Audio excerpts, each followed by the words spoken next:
discussed, or are you just letting us know you're going to step away from the table, or? Yeah, happy to step away from the table. Well, totally up to you. Yeah, I don't see that it's necessary to step away from the table, but just noting that interest. You're named in the report. That I'm named in the report. Yeah. Okay. Cool. Thank you. Moving on to confirmation of minutes. Minutes of our meeting held on the 18th of February. I'm thinking Ross would like to move that we accept those as a true record, and Peter's going to second that, so that we confirm them as a true record. Any debate? All those in favour, please say aye. Against? Carried. Thank you. Right, we've got 3 reports before us, and we've got this meeting timed for 2:30. Obviously don't want to curtail debate, but let's not take longer than we need. All right.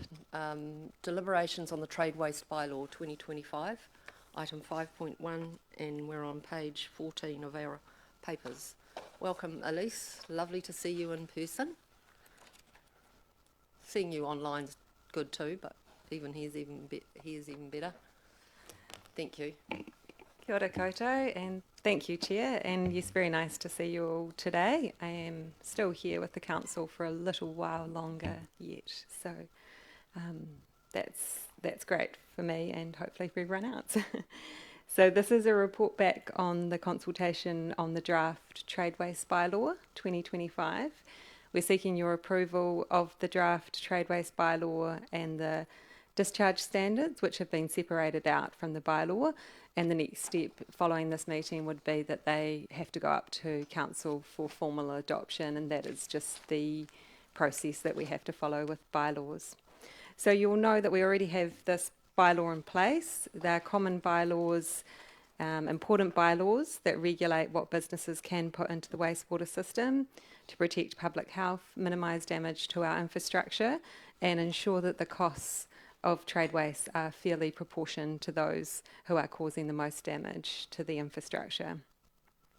The current bylaw is due to expire in April, so we had to expedite the review.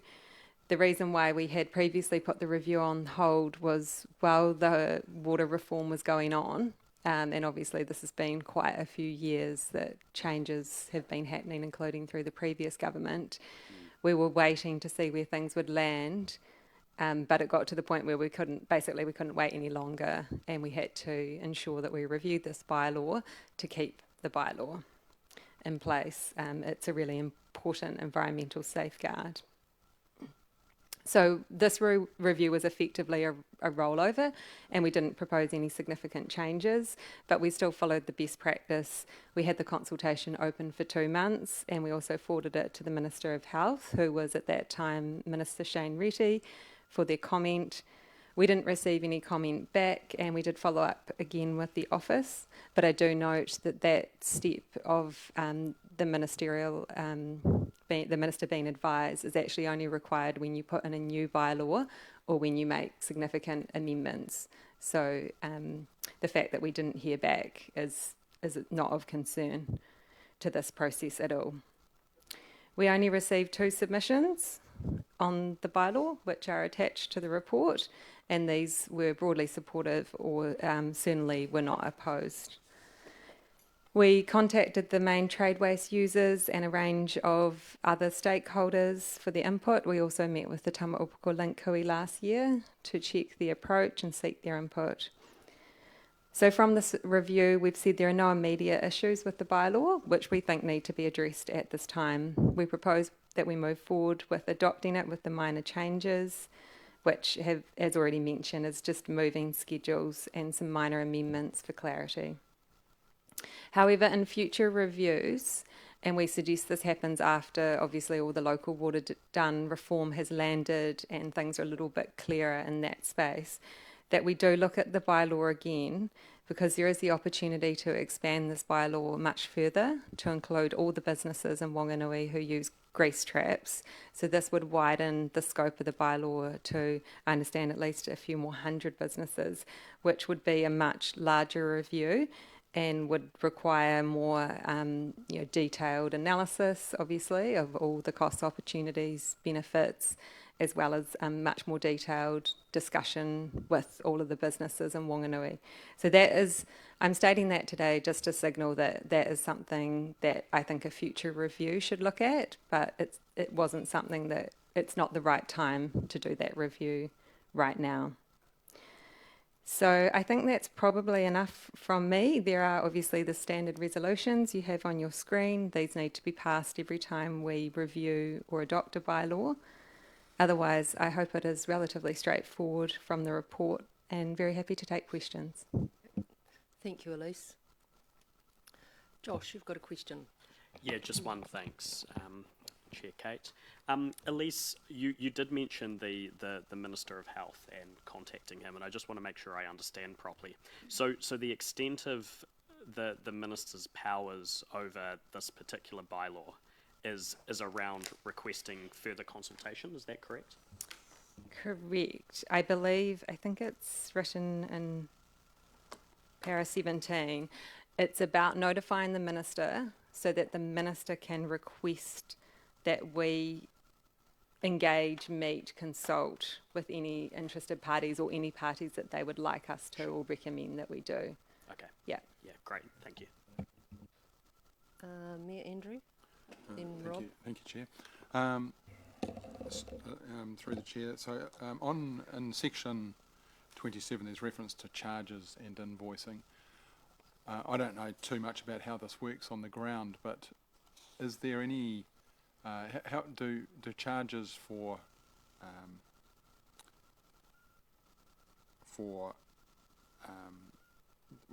the charges get changed from time to time, or is it consulted on? I mean, there's not much detail in here in regard to charges. So. Yes, those charges are consulted on annually through the fees and charges document, which you will see coming up through the annual plan package of material. Okay. Right, and the other supplementary question to that is, have we had a situation where current industry have decided not to expand their capacity because of any charges, or because it's inhibiting them in any way, or any other companies wanting to come to Whanganui that also may want to discharge that have been turned away or don't feel encouraged to come here? I couldn't answer that. That's probably in the technical detail. I don't know if David wants to make a comment, but these bylaws are very commonplace around the country.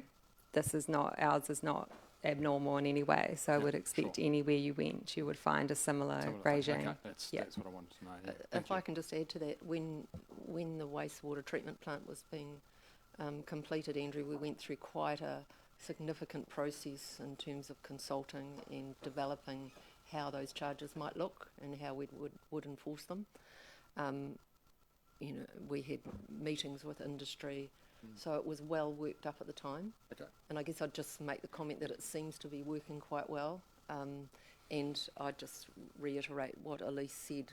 At the time, we did quite a lot of analysis and comparison with what it looked like in other centres in terms of charging. Okay. Any other question? No, that's all. No. Rob, you don't?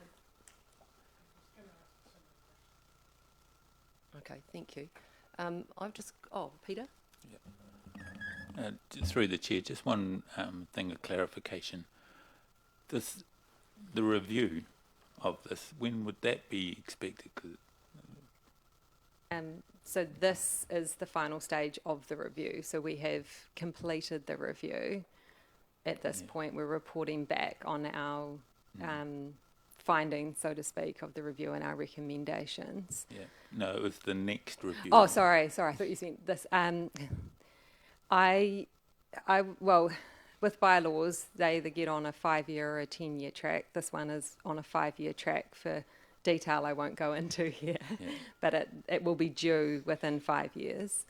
I would suggest that once local water done well reform has landed, it's clear on how that's functioning, it's clear on which districts we've joined up with, what bylaws they have in place, then that may be the opportunity to work together on perhaps a shared framework bylaw, where you would perhaps have a shared bylaw, but then there would be specific details for discharge based on each district and each, the needs locally. So there's still the ability for local input, but you would be probably wanting to work under more of a framework if you were going forward under a regional model, if that is how we end up. If we end up under a local model, then again it could be looked at in the next couple of years, I would suggest. Yeah, because I asked the question because it raised my concern about gully traps, and fat going down into our wastewater thing, that's all. And I would hate to think that it would take 5 to 10 years for us to review that sort of thing. That's all. Yeah, so you've kind of slid into Yeah, comments, yeah. Peter. My apology. But while we're on that subject of gully traps and your suggestion in the report, Elise, that next review we think about that. And then I was listening to a interview from New Plymouth about the fatbergs that they were experiencing. You're probably not the right person to ask about that, but David might be able to comment on what fatbergs look like in Wanganui, and do we have them? Oh, look online, I've got pictures of them. That's pretty gross.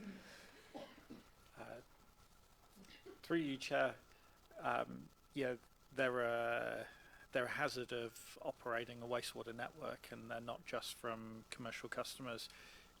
Residential connections where people are tipping cooking oil down the drain, all of those kind of things all contribute to the network getting gummed up with fat that then forms fatbergs, which cause blockages and then results in sewage overflow. Incinerators are a particular issue because you put a lot of food product down the drain. We'd rather it went in the compost bin. We're not going there. No, the compost bin in the garden, Yeah. rather than down the sink, because again it all contributes towards the risk of causing blockages in our network. Wet wipes is another one. Wet wipes and fat in combination are a hazard of running a wastewater network. So yeah, is a problem for us, probably not to the same extent as New Plymouth, but I'm sure that's because our community are just better behaved. Yeah, that's what I'm thinking too. All right, thanks for covering that off. Ross, then Philippa. Yeah, Chair, this might be better noted as an offline response, but I'll put it out there. Funeral question, parlours. Ross? It's a question though, eh? It is a question, yes. Funeral parlour and discharges. It says nil requirements. Is that we have no issues with iwi considerations about fluids going into the wastewater system? Is that an issue? It is in some towns. I can't answer that, no. I don't know the Fine. intricate details. I think we'll come back to you. Yeah, I think that's a good one because it raised Yeah. a question for me too, and because some of the chemicals that, in the schedule of the report, there's no additional requirements for funeral parlours, and some of the chemicals that they deal with are pretty toxic. So I was just wondering why they weren't included in the schedule in terms of what controls are around what they put into the wastewater system. But perhaps you can come back to us on that one. Philippa. Yep, thank you. Prohibited characteristics in part 3. I just thought I'd be reticent not to ask this question, particularly on behalf of a councillor who's not here. But prohibited characteristics including, I don't know how to say this word, cause malodorous gases or substances to form which are of a nature or sufficient quantity to create a public nuisance. So I guess I'm talking about gases and smelly smells from the trade waste, from the wastewater treatment plant, possibly more attributed to trade waste, which is prohibited. Are we confident that we've got all that under control? I mean, obviously there's often debate and emails around this table and probably in the wider community, and maybe it's a question for David. Just thought the question needs to be asked. With the significant investment in the wastewater treatment plant, the significant odour issues that kind of seem to present post it, and what's your view of where are we at with those solutions, please? It's quite a broad question. Look, overall, I think first of all, point of clarification is there are periodic odour issues from the wastewater treatment plant. They're significant for the people that are affected by them, but they're limited to a relatively small number of businesses or people that are affected by them. So when we say significant, I do want to be clear that it's significant in a context of a small number of people affected. We are making a lot of progress. The team at the wastewater treatment plant have made a number of improvements to the maintenance regime out there, identified a number of potential sources of odour and put maintenance or fixes in place.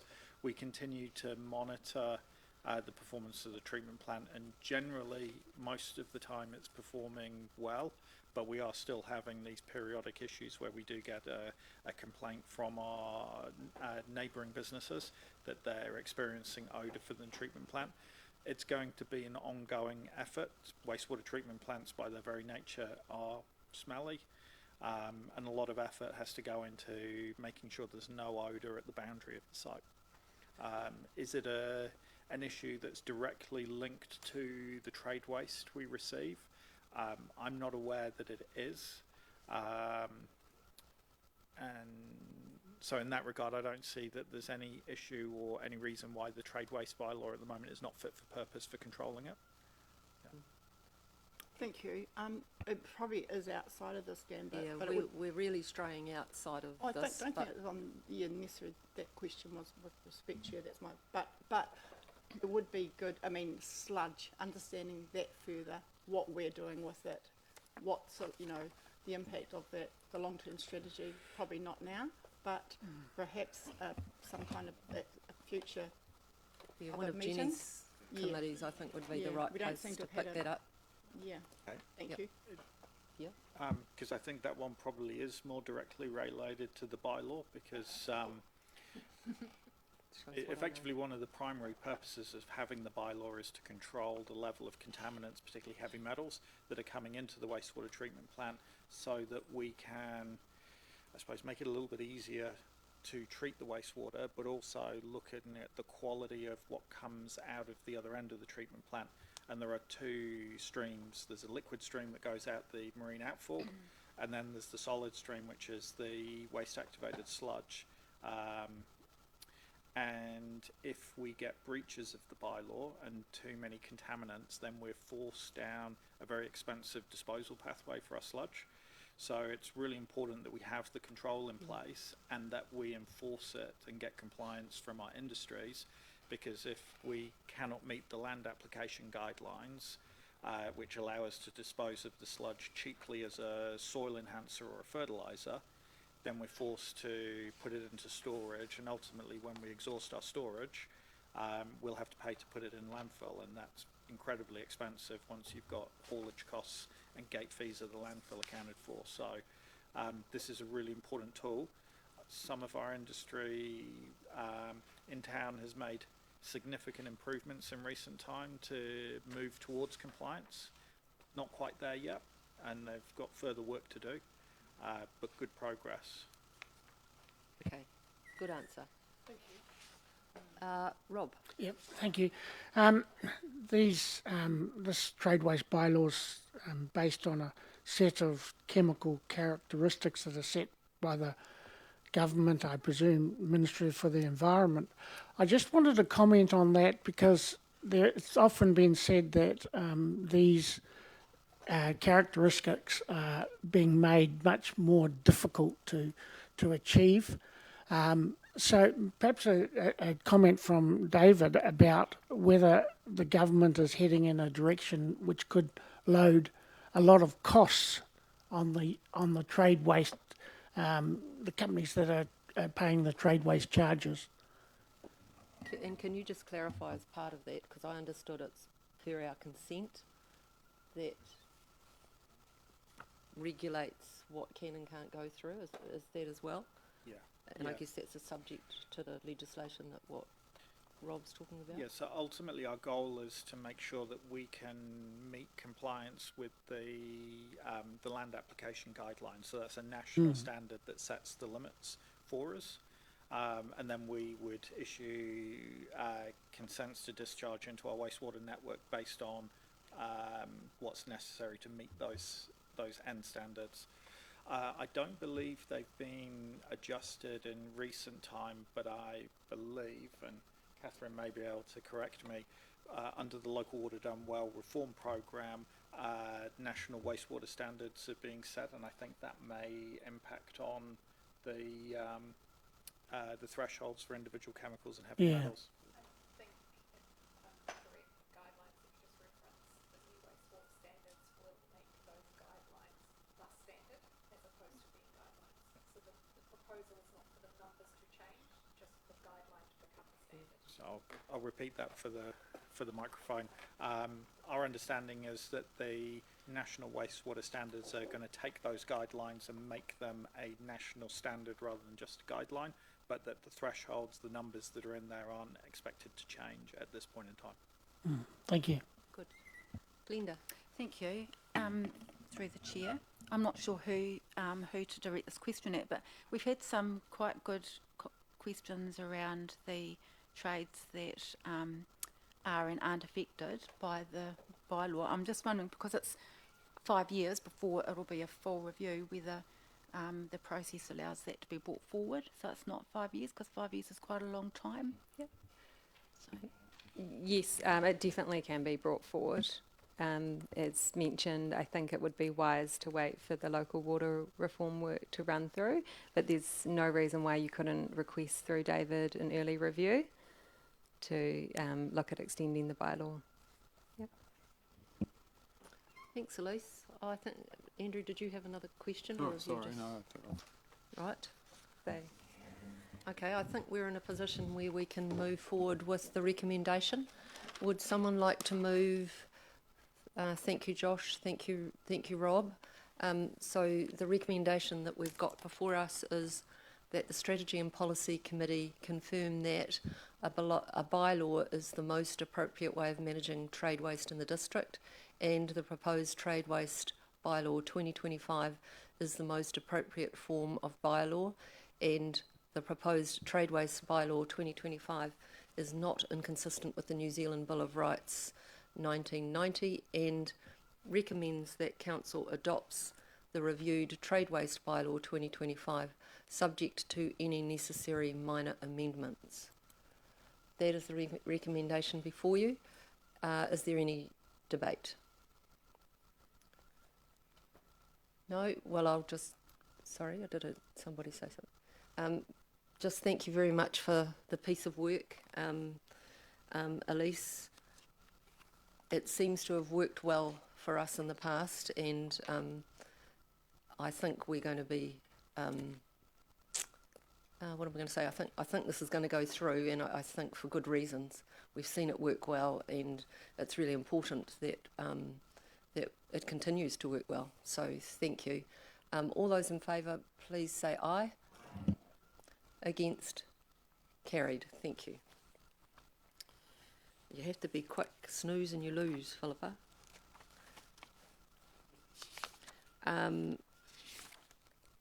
We're on to page 5.2, Plan Change 63 Heritage, Appointment of Commissioners.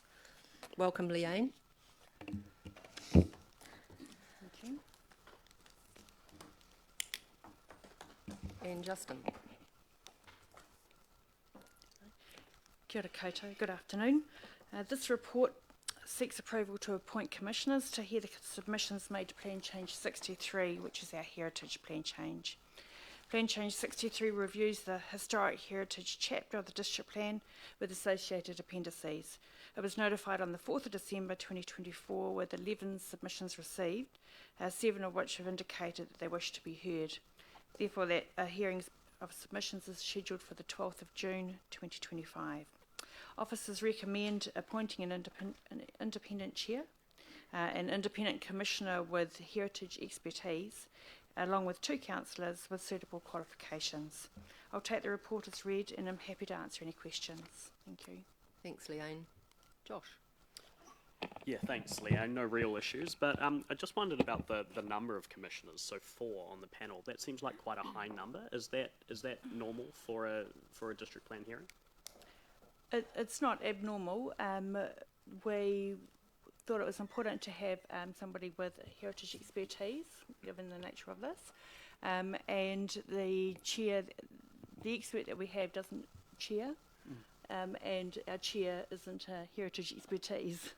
Sure. So hence the number of 4. 3 is a common number to have, and the chair would have casting vote to give that odd number as well. Okay, thank you. Councillor Jenny, then Rob. Thank you. Thank you. I think, don't comment. Do you have a schedule of the qualified councillors? for Yes, Wanganui? it's available nationally, that schedule. Okay. And does that only just include the 2 on this list at the moment? Yes. Yes, currently. Okay, so the rest of us have expired. Correct. Okay. Great. I Thank don't you. know about you, Jenny, but I haven't expired yet. but technically on the register I've expired, and so have you probably. Thank you. Councillor Rob. Yeah, thank you. In the past, we had to attend courses to qualify to go on this. I just I wonder, understand that's still what is is that still the case? I understand so. Yes, it is. It's the Making Good Decisions, a course for accreditation. Correct. Okay. Thank you. Oh, that was your question. All right, no further questions. The recommendation that we have before us is up on the screen. Do I have a mover and a seconder? Thank you, Philippa. Thank you, Ross. The recommendation is, if you could just scroll down a little bit, please, Diane. The recommendation is that the Strategy and Policy Committee appoints a panel to hear submissions and make recommendations on the proposed Plan Change 63 heritage. And B, appoints the following commissioners to the hearings panel: Rob van Voorthuizen. Have I said that correctly? No? Voorthuizen. Independent Commissioner Chair Heike Lutz. Independent Commissioner Councillor Glenda Brown, elected Member Commissioner, and Councillor Charlotte Melzer, elected Member Commissioner. Debate, please.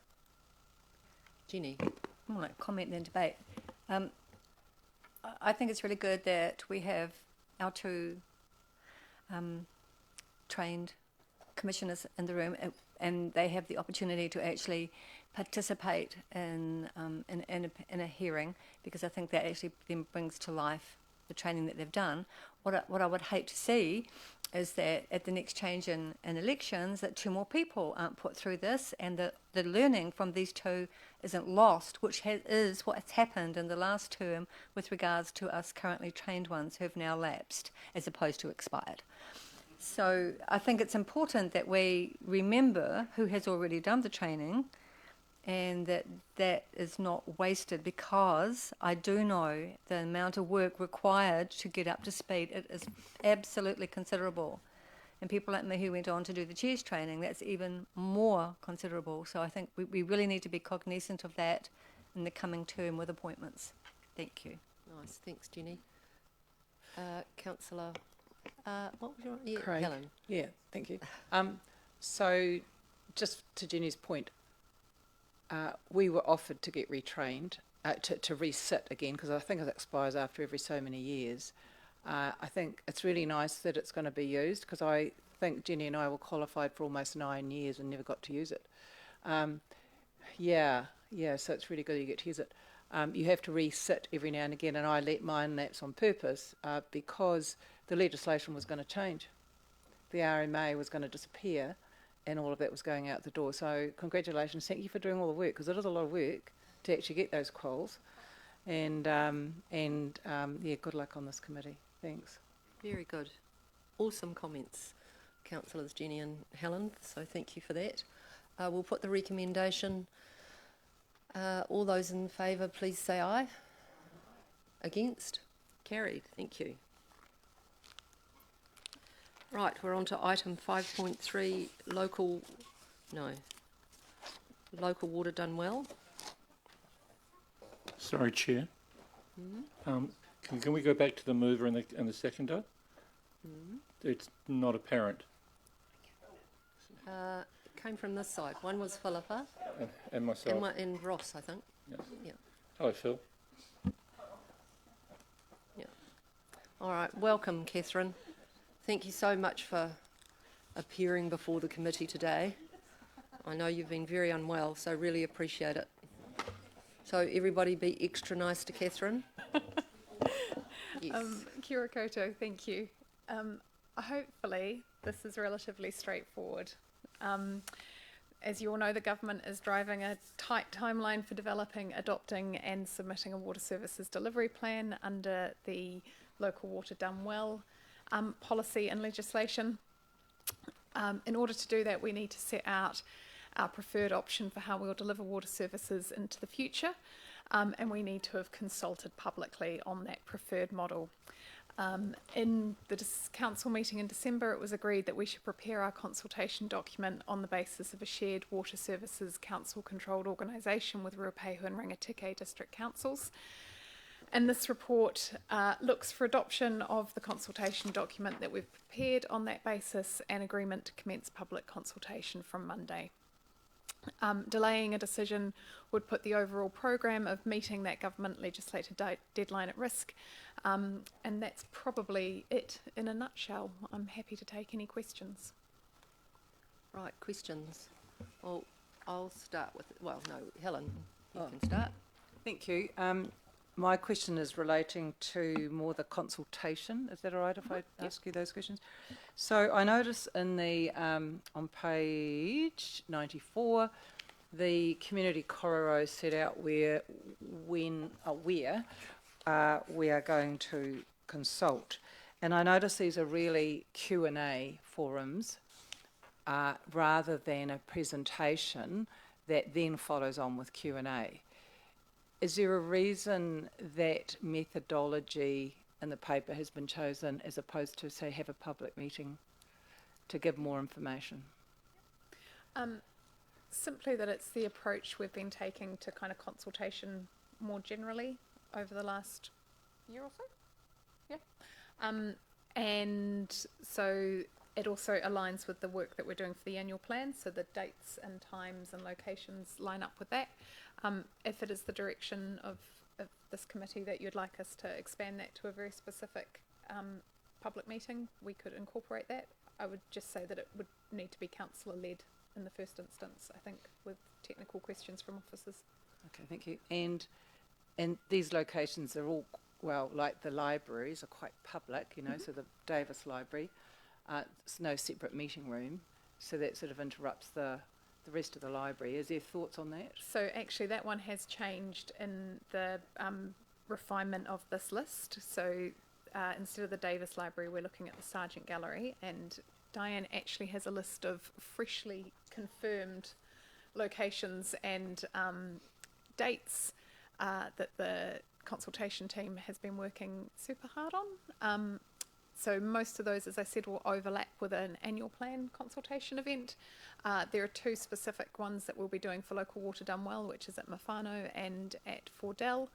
And then, as I say, the Sargent Gallery has taken the place of the Davis Library, and the specific locations and dates and times for Aramoho, Virginia Lake are to be confirmed, but I think we're hours away from those being confirmed rather than days. So the consultation finishes on the 14th of April, so how can you have the 15th of April for the Sargent Gallery? Because I've got my 14th and my 17th round the wrong way. So that one we will need to revisit for local water done well. Thank you. Thank you, thank you. So the first public Q&A won't be till the 31st of March, and we're going out on the 17th. So I assume that's to allow for people to digest it and bring along their questions specifically to those meetings. Yep. Thank you. Thanks, Helen. Charlotte? Can I just get this right, that the consultation period runs from the corrected dates being the 17th of March until the 14th of April? That is correct. Thank you. Yes. Thank you, Ross. Thank you, Chair. My question is related to the previous public meetings that we had, and there were some common questions that were being asked. Is there an intention, for example, the one that I noted, cross-subsidisation, is it likely that will be put out in advance or at the beginning of each meeting? Because it seems to be a frequently asked question. So I think since we ran those engagement events, I think the kind of approach to the cross-subsidisation, price harmonisation question has been has moved on a bit, and we do talk about it in the consultation document a bit about what that approach would be, and we can certainly sort of be quite front and centre with that. And we've also just been looking at our kind of FAQs that we'll proactively publish on the website as supporting information, and I think that's one that we can, whilst I'm confident we've covered it in the draft document, I think we can front load it as well in terms of an FAQ. If it's helpful, I can just talk a bit more about the consultation approach more broadly. So this consultation had to run earlier than annual plan. Our hope was to be able to align them together so that people could have the full suite of consultations and that we're being really efficient with our time and our engagement period. However, this had to run earlier, so this will be 14 April to, I did the same thing. Gosh, 17 to 14. Annual plan will be 28 March to 28 April. So what we've tried to do is align these events as much as possible so that if you're coming along as a community, a member to one event, you can hear about, if you're interested in annual plan, you can hear about that. If you're interested in local water done well, you can hear about that. If you're interested in the offshoots of housing, you can hear about that. But what we're doing is multi-layered engagement. So if you are only interested in local water done well, there are specific events for those as well. And if you are only interested in housing, there are specific events. So we have a program of council events which staff will be at, and they'll be really well resourced, and we'll have different stations for the different topics. Then we'll have the next layer down, which is Catherine will do those specific local water done well events. Lauren will be doing some housing events, going and meeting with the older person's housing. And then the next layer down that we're really hoping that you get on board with as well is elected member engagements. So we really encourage you to meet with interest groups. If you just want to go and talk about local water done well, with a specific group, we will give you all the material you need to go on and chat to those groups. And if you do need a staff support, let us know.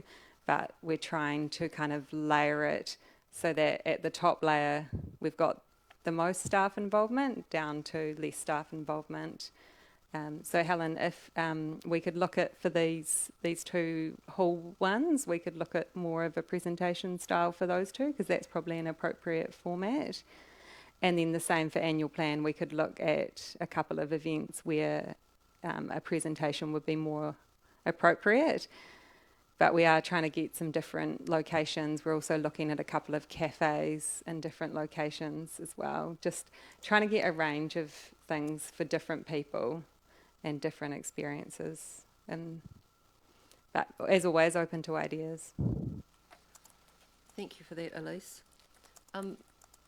My question's around the consultation content and the consultation process, not so much the process, but the content. And just looking at the document, I think you've done a really good job to distill down some very complex issues and lots of moving pieces. So just to context my question, it seemed, you know, in your paper you talked about the concerns that people had in our early engagement process, and those included the hard water that we have, the water metering and cost, and control over decision making. In, you know, if we look at page 87 of our papers, we talk about community involvement. You've highlighted it there as an option under some of the options. And we talk about the community will not be directly involved in decision making, although there will be consultations from time to time. However, councils can influence the organisation from their position as shareholders. I'm just wondering if we could boil that down a little bit more into something that actually makes sense to the common layman. I mean, we get it, we get what that means, and I'm wondering if we could compare, contrast to actually how it is now. And now how you do that in 25 words or less, I'm not sure, but if anybody can do it, you can do it, Catherine.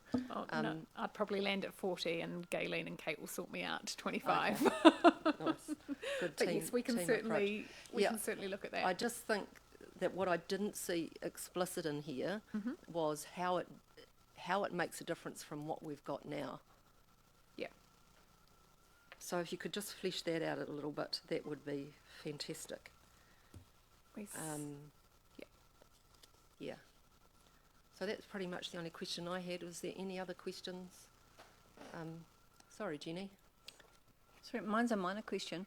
I did notice when we had consultation over the Christmas period that the Castlecliff Community Hub was identified, but then it was moved to Duncan Pavilion. So I'm just suggesting that if the numbers are great, they won't fit and we'll need to move it. So if in the previous couple those numbers are high of attendance, because it's always difficult to know whether you're going to get none, 3 or 30, but if the interest is high, then that venue won't work. But great stuff. Nice. Thank you. Yes, we can keep that under review. I think we had about half a dozen to 10 drop in for the one that we did hold for local water done well at Castlecliff on a very beautiful sunny afternoon. It's always like that out there. Except for the other night. Yeah. Sorry, this isn't a question, but it's just some intel that I have down. There it is. If you wouldn't mind. Because as you will know, there is also a consultation running from Horizons on public transport.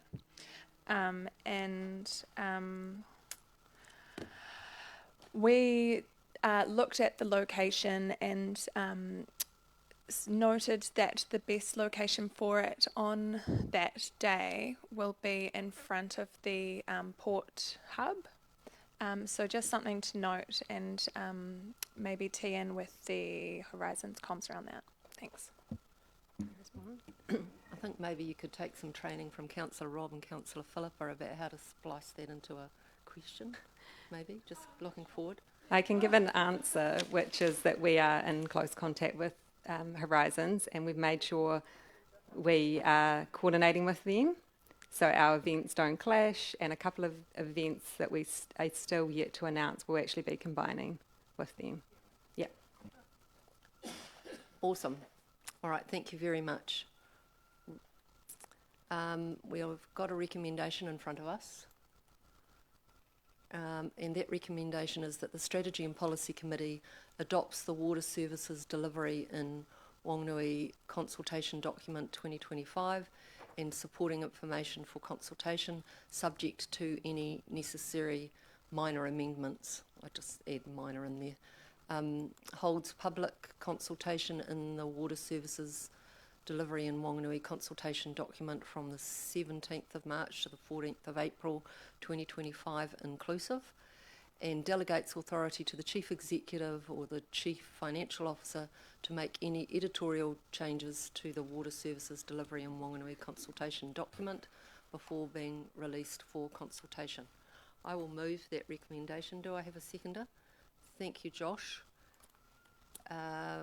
Speaking to the recommendation, Helen. Thank you. Look, thanks to the staff for all the work on this.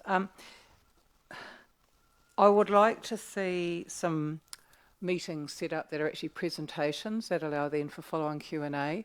I think this is a lot. This is a lot of information. It's been set out very well in the paper, but I think that the community will be highly interested and won't always just come with pre-prepared questions. They will be looking for a place where they can sit and listen and have and get a better appreciation that questions would follow. So I'd like that worked in, please. That would be great. My message to the community is if you can, sit down and read this as soon as it comes out and start to formulate your questions and some views and try and get a submission in. I personally think this is one of the most important decisions with long-term impact that this community is facing. Unfortunately, you've only got the 17th of March to the 14th of April. That is less than 1 month. And so time is going to go fast, and we really need to hear from you. So thank you. Nicely said, Helen. And I'll just follow on from there. A couple of comments. Firstly, I've said this before and I'll say it again, Wanganui is very well served in terms of the leadership that we've shown in this space, and thank you to Catherine and David in particular, and all the rest of the team. Yeah, we are very well served in terms of being all over this stuff.